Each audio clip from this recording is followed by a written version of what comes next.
So before I start, I wanted to ask, how many of you know integrity check? Raise your hand if you know integrity check.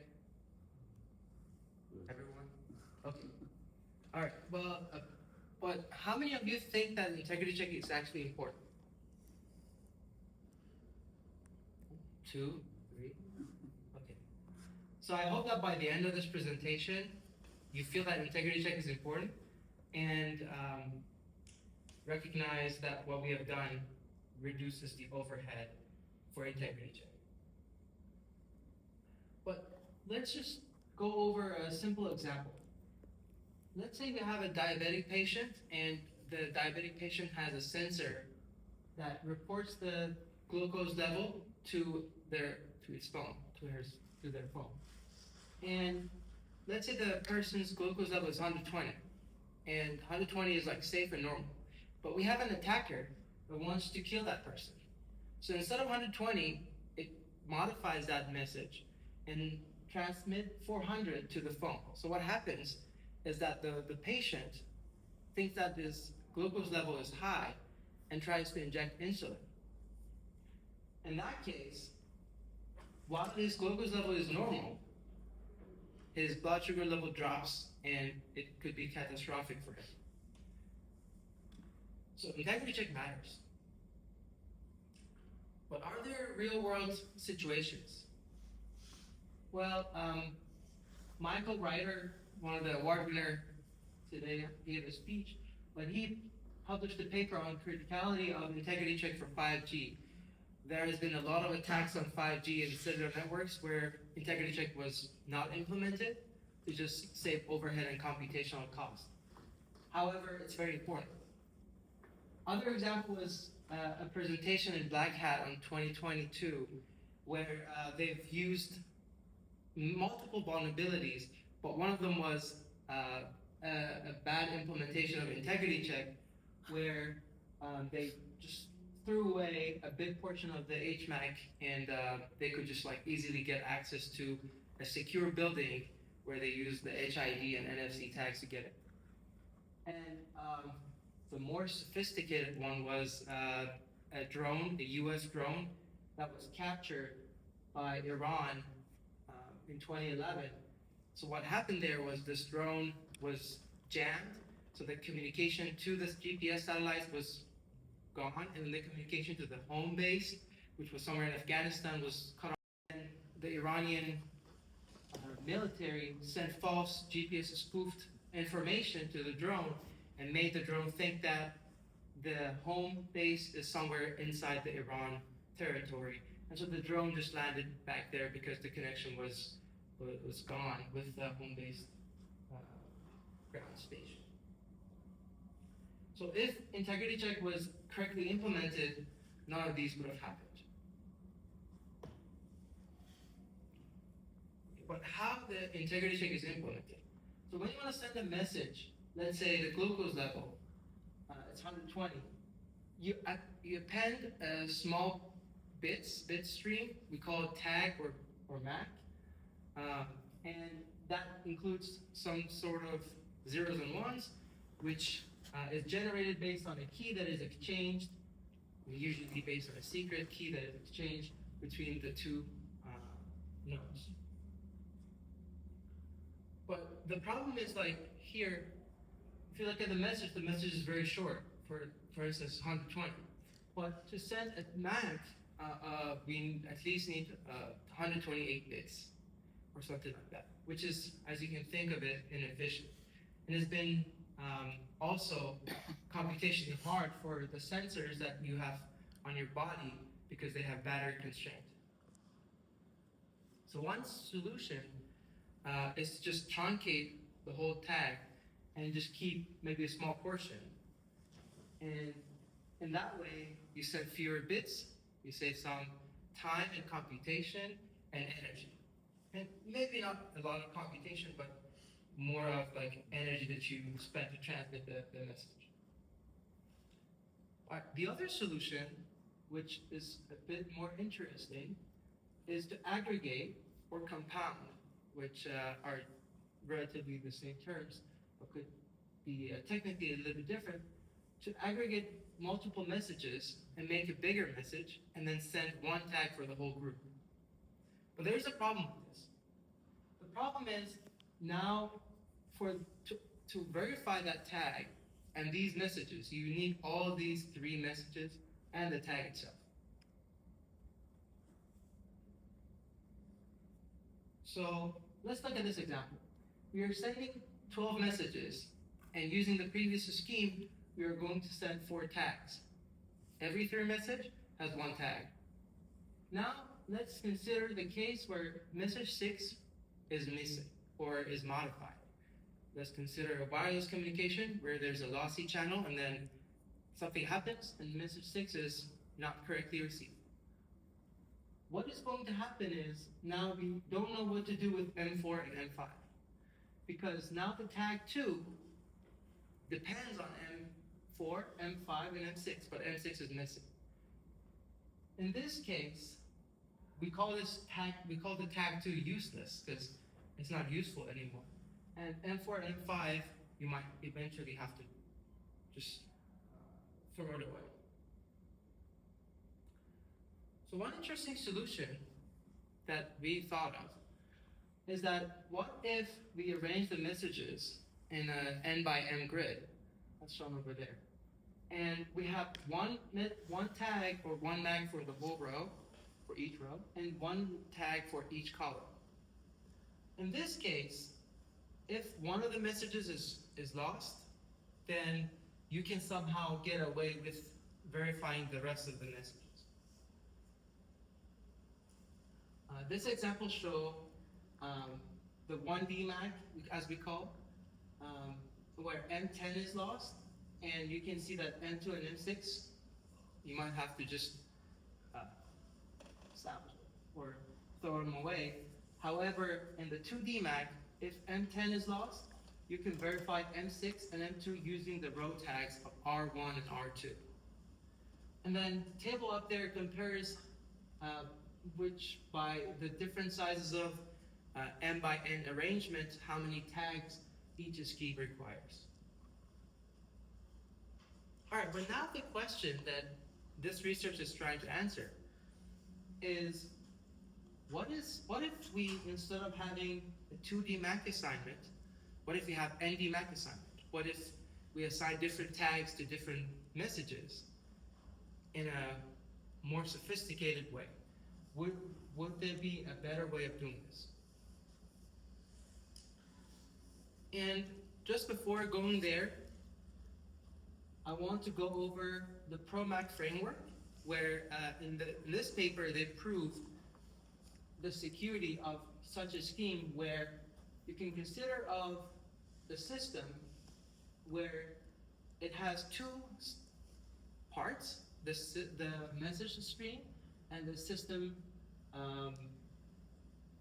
you can call it memory. And with this memory is updated with every message that comes through this function update k, and it holds the state of the system in the state I, and based on the state I, for every message that comes, it generates a tag. But you can see here that the update function can change with every message.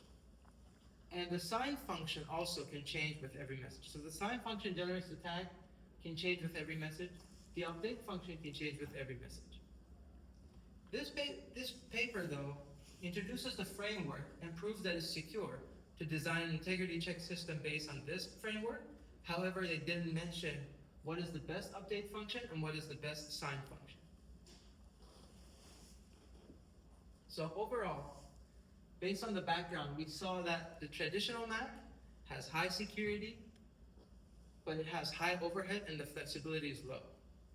If we use truncation, we reduce the security, but we still have low flexibility. The aggregation, where we compound or aggregate a couple of messages, we would have lower overhead, but we have lesser security because we would need to know what to do if there would be a message loss. But what we present here is OptiMAC, where the security is optimal and the overhead is adjustable, and the flexibility is much, much higher. So how do we do this? We would view this message tag assignment problem as a formulation of a graph where every tag that depends on a message is connected through an edge. And for instance here, the row tag R1 is connected to M1, M2, and M3. And at the same time, M1, which is also verified by column tag C3, is connected to M4. So you can see that how every tag and every messages are dependent on each other. And we can analyze this dependency graph. Let's look at this example very quick. Let's say that we have this Pac-Man modifying M1. So what happens here is that if you look at the graph, you can analyze that the tag C3 gets affected because they're connected. And by that, it will affect M4. And at the same time, the tag R1 also is affected. And by that, M2 and M3 gets affected. So by analyzing this graph and connecting and disconnecting the edges, you can somehow figure out the best way of doing the message tag assignment. Let's have a quick definition.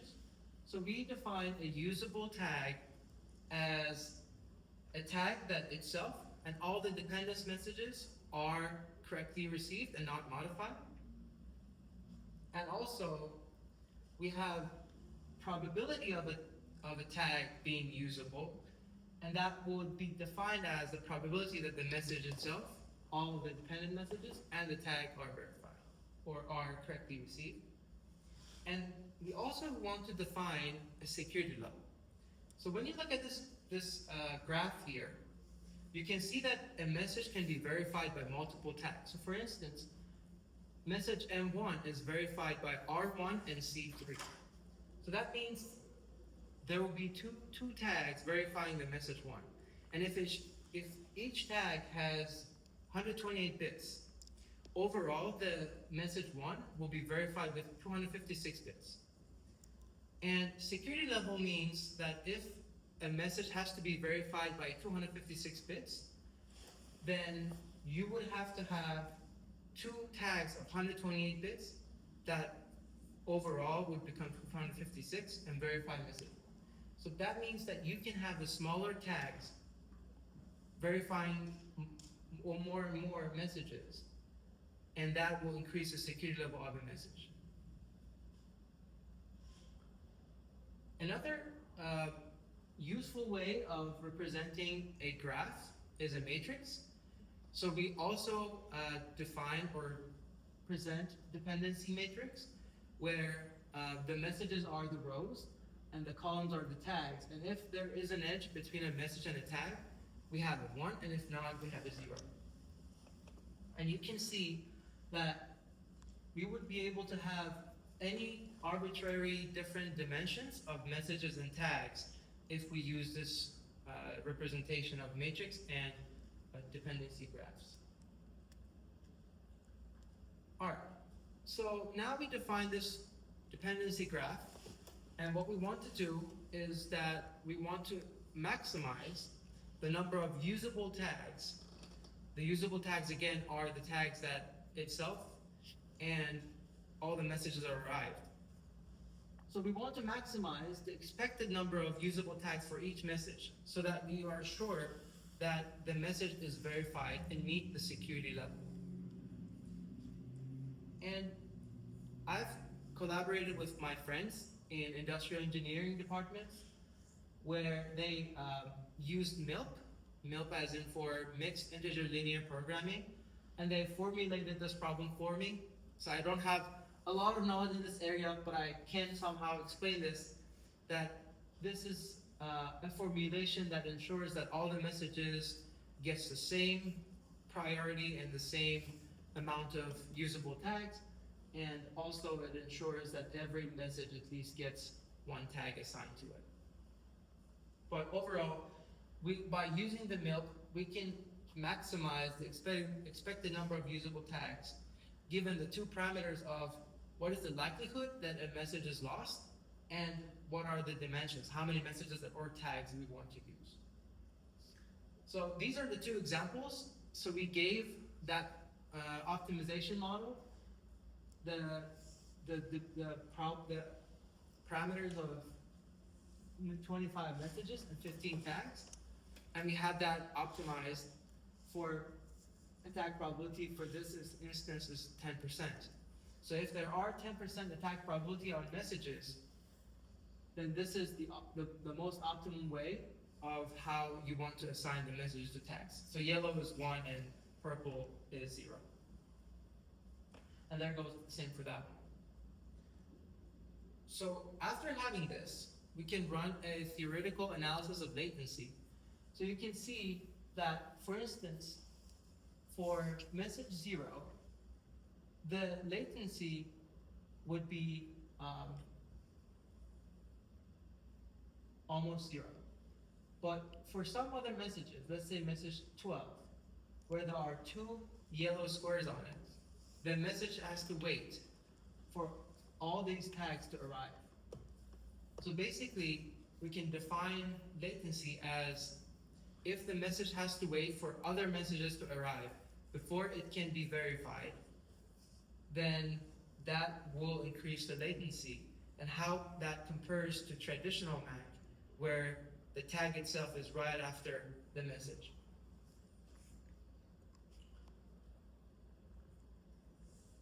All right. And for the real-world implementation, we have implemented a live webcam integrity check, where we had a PC with a webcam that captures the live video of that webcam and segments it into different multiple smaller messages as in multiple packets, and does implement the custom dependency graph and dependency matrix integrity check and transmit that over UDP to the laptop. And then the laptop is the same laptop that I'm using here to present, is verifying all the messages based on the dependency graph. We also have implemented the same experiment over 5G testbed in Penn State. So the result shows that as we increase the tag-to-message ratio, which is the x-axis, the tag-to-message ratio means the dimension of that matrix. The more tag you assign to every message. As we increase the tag-to-message ratio, we can have more and more usable tags assigned to every message. And that goes linear. One thing that I want to point out is that using the prior scheme, shown as red in SOTA state of the art, we cannot have any scheme that would be able to provide a point on the x-axis between 0.5 and 1. Because all the prior schemes either use aggregation or truncation. That means either the tag-to-message ratio is 1, 0.5, 1/3, or 2/3, 1/3, 1/4, or so on. But using our scheme, we are able to have a point on anywhere on the x-axis. And the other metric that we looked at, okay, 3 more slides, I guess. So the other thing that we looked at is the good put, which means that how many messages we can verify divided by how many bits overall we have transmitted, which includes the message bits and the tag bits. So we can see that using our scheme, we are able to put, as I said, a dot on everywhere on the x-axis. And that means we can find the maximum good put, the highest number of bits that can be verified divided by the total bits transmitted on anywhere on this x-axis. So you can see the advantage of our scheme for a 30% attack rate, where we can find the maximum good. So one downside of our scheme that we want to admit is that we have a more sophisticated way of doing this integrity check computation. However, it's not that bad. For demonstration, we have compared our scheme frame rate per second, and we compare that with the same implementation of that live webcam transmission using the traditional schemes.